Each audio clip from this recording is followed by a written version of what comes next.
Napakaganda ni Judean Santos sa kanyang off-shoulder black dress para sa 50th anniversary ng Metro Manila Film Festival.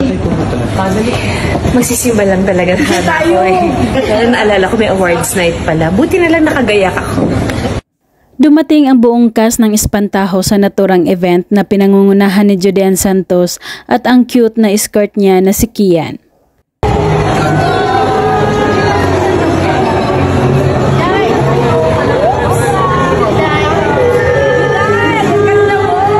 Si Kian ay kasama ni Judean Santos sa pelikulang Espantajo at kasakasama din nila sa Gabi ng Parangal at hawak-hawak kamay ang dalawa.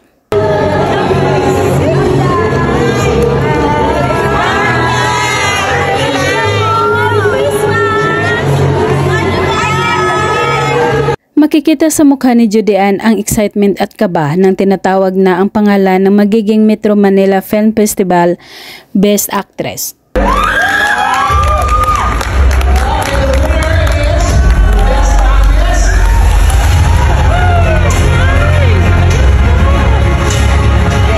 Maluha-luha si Juday nang tinawag na ang kanyang pangalan bilang nakakuha ng titulong Best Actress. Super saya naman ang kanyang mga kasamahan.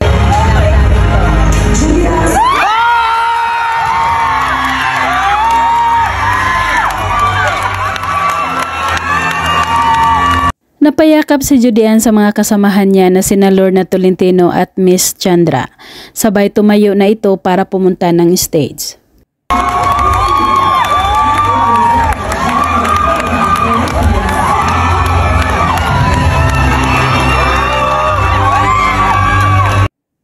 Niyakap at binati si Judean Santos ng kapwa niya panalo bilang Best Actor na si Dennis Trillo.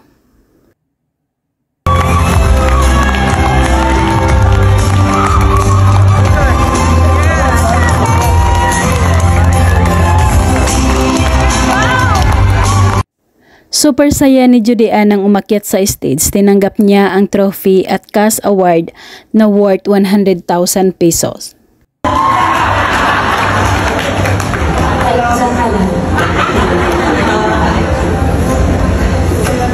Salamat po. Medyo nagpapatawa pa ito bago nagbigay ng kanyang speech dahil natatabunan ang kanyang magandang suot dahil sa 100,000 na nasa harap niya. Saan naman ang gawin ko? Kaya baka kung ngayon pagbigyan niya na ako. Of course, Halata sa boses ni Judean Santos na pinipigilan nitong mapaiyak habang nagsasalita at nagpapasalamat sa lahat ng mga nagtitiwala sa kanya. Acting is reacting. Naniniwala akong hindi ko magagawa yung trabaho ko kung hindi dahil sa inyo. Sa lahat po ng kasama.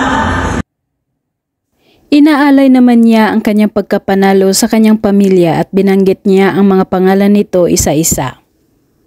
For my inspiration, my life, my rock, my husband Ryan, to my 3 beautiful babies, Johan, Lucia, and Luna.